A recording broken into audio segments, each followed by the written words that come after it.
Hello friends, welcome to organic gardening. आप में से बहुत से लोगों की डिमांड थी कि मैम रोज प्लांट पे वीडियो बनाएं, तो अब ये वीडियो आपके लिए है।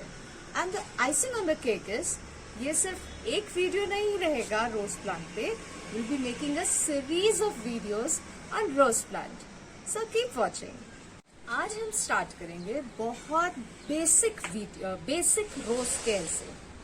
ओके, हम ह्यूमन बीइंग्स हजारों सालों से रोज प्लांट की खेती करते आ रहे हैं और आपको जान के आश्चर्य होगा कि रोजेस का उपयोग ना सिर्फ मेडिसिन, ना सिर्फ परफ्यूम्स, बल्कि करेंसीज के तौर पे भी यूज किया जाता था।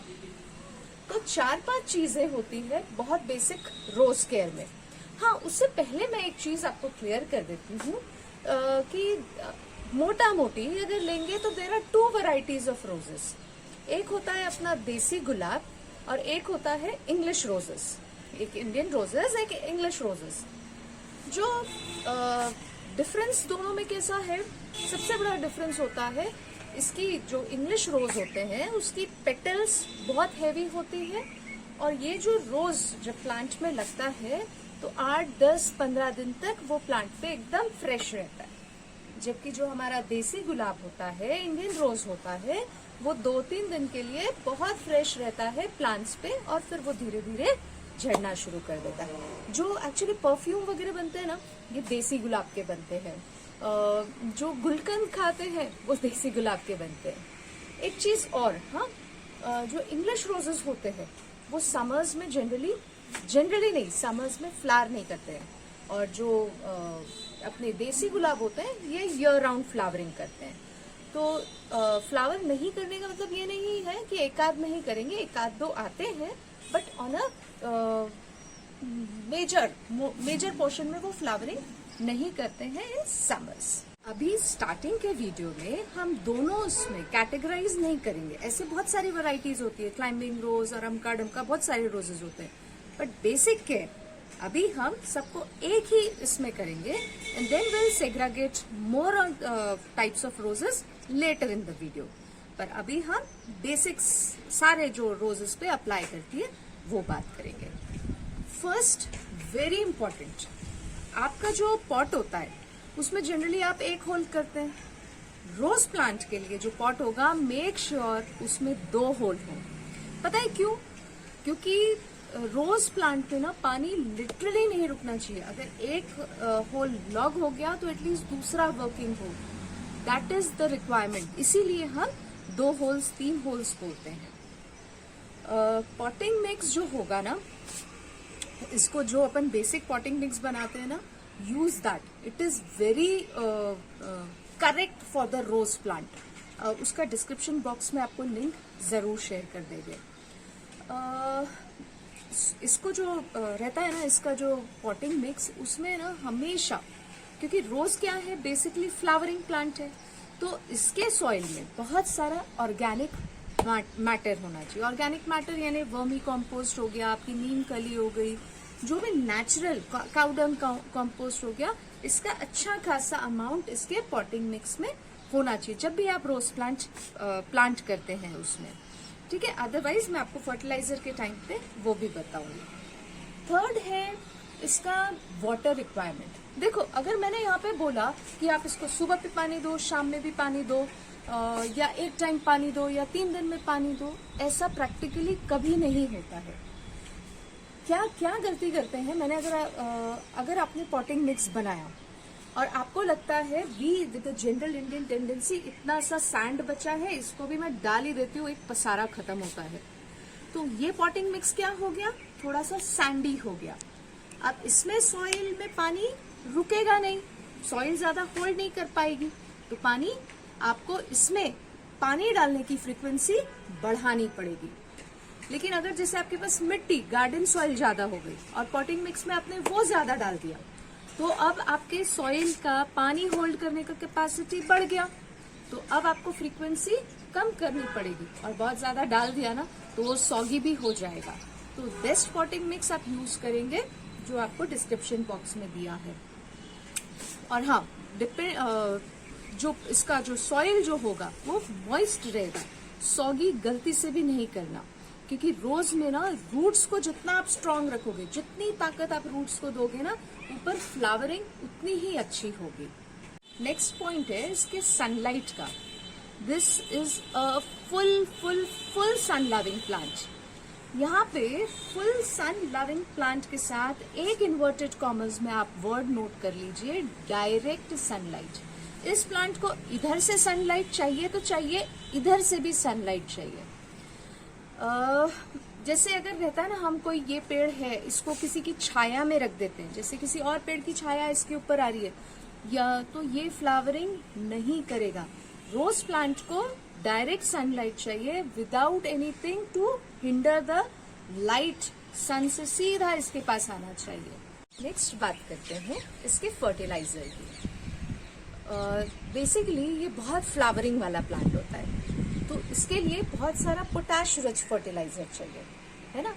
पोटैश रिच फर्टिलाइजर जैसे आप इसमें वंस इन 15-20 डेज इसमें 1-2 चम्मच 12 इंच के पॉट में आप ड्राई बनाना पील स्प्रिंकल कर सकते हैं, ठीक है। फिर वंस इन 10-12 डेज आप अनियन पील फर्टिलाइजर का इसके ऊपर ऐसे स्प्रे कर सकते हैं, या फिर इसके सॉइल में डाल सकते हैं। एक चीज और इसमें डालना जो मैं डालती हूँ कि वंस इन 15-20 डेज 20-25 डेज में एक बार दूध और पानी, मीन्स मैंने जैसे 1 कप दूध लिया तो 10 कप्स पानी लिया, इसको मिक्स किया और इस पे स्प्रे किया, तो इससे लीव्स में शाइन भी आती है और पेड़ों को कैल्शियम भी मिलता है। एक चीज और डालते हैं रोज प्लांट्स में, बोन मील जो होता है ना, उसका सब्स्टिट्यूट बताया। I don't generally put bone meal, तो मैं उसका जो सब्स्टिट्यूट डालती हूँ, I share the link how to make it, और वो आप बिल्कुल वंस इन अ मंथ अपने प्लांट पे डालिए।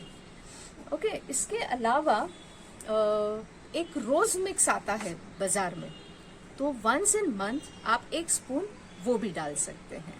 अब बात करते हैं कुछ टिप्स की, जिससे आपके यहाँ फ्लावरिंग बहुत होगी और इंसेक्ट्स भी कम लगेंगे आपके यहाँ यानी फ्लावर्स में, प्लांट में। फर्स्ट थिंग, समर्स में रोज प्लांट को मेक श्योर कि आप मल्चिंग करें। जैसे मैंने अभी तो नहीं किया है प्लांट पे, क्योंकि मेरे यहाँ बहुत ज्यादा धूप नहीं आती है, तो अदरवाइज इतना लेयर आप हमेशा ड्राई लीव्स का मल्चिंग डाल सकते हैं। लेकिन मेक श्योर कि जैसे अगर आपने सपोज लुक ओवर हियर, कि जैसे यहां तक आपने मल्च किया है, तो ये मल्चिंग और जो फर्स्ट सेट ऑफ लीव्स है, यहां तक समझिए आपने मल्च किया है, तो यहां से जो फर्स्ट सेट ऑफ लीव्स है इसके बीच में गैप होना चाहिए। अगर ये गैप नहीं होगा तो इसमें फंगल इन्फेक्शन के चांसेस बहुत रहते हैं। मल्चिंग हम क्यों करते हैं? ताकि ये इसमें जो पानी है वो बहुत जल्दी इवेपोरेट ना हो और ये सॉइल ड्राई ना हो। Second, it gives more cooling effect. Okay, third, it provides more organic matter to the plant. Fourth, जब आप मल्चिंग करते हैं ना, तो ये इस तरह के वीड्स नहीं आते हैं। ये जैसे जगह पूरी वीड्स ने घेर ली है, तो ये वीड्स नहीं आएंगे अगर आपने मल्चिंग की है। But make sure mulching and first set of leaves के बीच में कम से कम आप 2 इंच का गैप रखेंगे। Another point to remember is make sure you remove this mulching in rainy season, else roots में problem create होंगे। अगर आपको लगता है आपके पेड़ों में फंगल इन्फेक्शन नहीं होना चाहिए, द फर्स्ट थिंग, आप शाम के टाइम पे ऐसे फव्वारा लेके पूरे प्लांट्स पे, अपने रोज प्लांट्स पे पानी नहीं डालेंगे। It gives them a perfect condition for fungal infection. अगर आप चाहते हैं कि आपके रोज प्लांट्स में बहुत सारे ऐसे कलियां आए, बहुत सारे फ्लावर्स आए, तो उसके लिए मेक श्योर कि आप ये प्लांट्स को प्रून करते रहें। प्रून यानी कटिंग जो होता है रेनी सीजन के बाद इस प्लांट को ना बहुत हार्ड प्रून करना, यानी थोड़ा काफी अच्छा 6-7-8 इंच की कटिंग करना, क्योंकि जब आप कटिंग करेंगे तो यहाँ से साइड ब्रांचेस आएंगे और जितनी ब्रांचेस उतने फ्लावर्स, क्योंकि फ्लावरिंग कहाँ होगी? हमेशा न्यू ब्रांचेस में। सेकंड होता है कि जैसे एक बार फ्लावरिंग कर लिया तो उसको आप डेड हेड करेंगे, वहां से आप तोड़ देंगे, नहीं तो क्या होगा, वहां पे सीड बनना शुरू हो जाएगा और प्लांट का पूरा एनर्जी वो सीड बनाने में जाएगा और नए फ्लावर्स नहीं क्रिएट कर पाएगा। सो जब भी ये जैसे अगर ये प्लांट ये यहाँ फ्लावरिंग हो गई है तो मैंने इसे कट कर देना है, लेकिन कट कहाँ से करना है, ये जैसे होता है ये प्लांट, इसके पास 3 लीव्स है, तो जहां पे ये 5 लीव्स का पार्ट आता है उसके नीचे से कट करेंगे। 3 लीफ के नीचे से कट नहीं होगी, 5 लीफ के नीचे से ये कट होगा। फंगल इन्फेक्शन से अगर आपको अपने प्लांट्स बचाना है तो मेक श्योर कि पूरे प्लांट में बेस तक सनलाइट मिले। ये प्लांट को ना सिर्फ दीवार के सहारे नहीं लगाना, इसको ओपन स्पेस में लगाना कि इसको इधर से चारों साइड से इसको सनलाइट मिले, साथ ही साथ प्रॉपर एयर सर्कुलेशन हो इस प्लांट्स के बीच में। नहीं तो क्या होता है कि हम बहुत ऐसे पास लगा देते हैं, प्लांट्स आपस में ब्रीथ नहीं कर पाते हैं और फंगल इन्फेक्शन के चांसेस बहुत बढ़ जाते हैं। तो इसको एक तो दीवार के या किसी और चीज के सहारे नहीं लगाएंगे, एक्सेप्शनल इज क्लाइंबिंग रोज। हाँ, तो इसको आप दीवार के सहारे या किसी और चीज के सहारे नहीं लगाएंगे, चारों साइड से ये ओपन है, ना ही इसको ऐसे बहुत घचड़ करके बहुत पास लगाएंगे। एयर सर्कुलेट होने दें, साथ ही इसके ऊपर कोई और प्लांट की शैडो नहीं आनी चाहिए। जैसे इसको शैडो मिली, यहाँ नीचे से इसका फंगल इन्फेक्शन चालू हो जाएगा और एक बार इन्फेक्शन स्टार्ट होता है it is really difficult to remove that. बहुत एक कॉमन इन्फेक्शन है ब्लैक स्पॉट्स का। आई डोंट थिंक कि अभी होगा, होता है वो जनरली रोजेस पे और वो बहुत जल्दी स्प्रेड होता है। तो इससे बचाने के लिए कोई भी इन्फेक्शन हो, मतलब एक बार पकड़ लिया ना प्लांट को तो बहुत डिफिकल्ट होता है जाने के लिए। तो बेस्ट यू कैन डू कि वंस इन 15 डेज आंख बंद करके नीम ऑयल का स्प्रे कर दो। खराब होने के बाद आप करोगे ना तब तक बहुत सारे प्लांट इन्फेक्टेड हो जाता है, इसलिए समय रहते प्रिकॉशनरी रीजंस में पर्टिकुलरली रोजेस आप ये स्प्रे करिए। एक और प्रॉब्लम होता है, ये इस तरह के व्हाइट लीव्स हो जाते हैं, ये जो है ना ये से व्हाइट हो जाते हैं। This is because due to overheat. ये समर में होता है, यहाँ पे भी है, देखो ये सब व्हाइट लीव्स हो गई हैं। It is due to extra heat, direct बहुत जो उसको दोपहर की 3-4 बजे वाली धूप मिली है तो इसलिए ये व्हाइट हो गया है। एक और इन्फेक्शन होता है ये इस तरह का लीफ कर्ल और ये इधर पीछे से। तो ऐसा जब भी इन्फेक्शन हो तो इस पार्ट को आप पूरा कट करेंगे एंड मेक श्योर ये लीफ आप यहाँ नहीं डालेंगे पॉट में। जो लीफ कट होगी उसको you just throw it in the trash bin. अगर ये लीफ यहाँ पे गिरी इन्फेक्टेड लीफ तो मतलब ये आपका नीचे से इन्फेक्शन स्टार्ट हो जाएगा।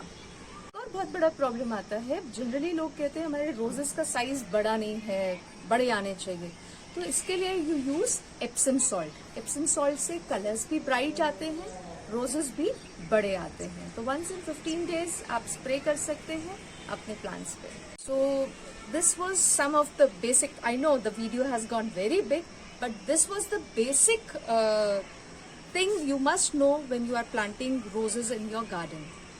Hope you will like this video, share this video, and of course subscribe my channel. Bye.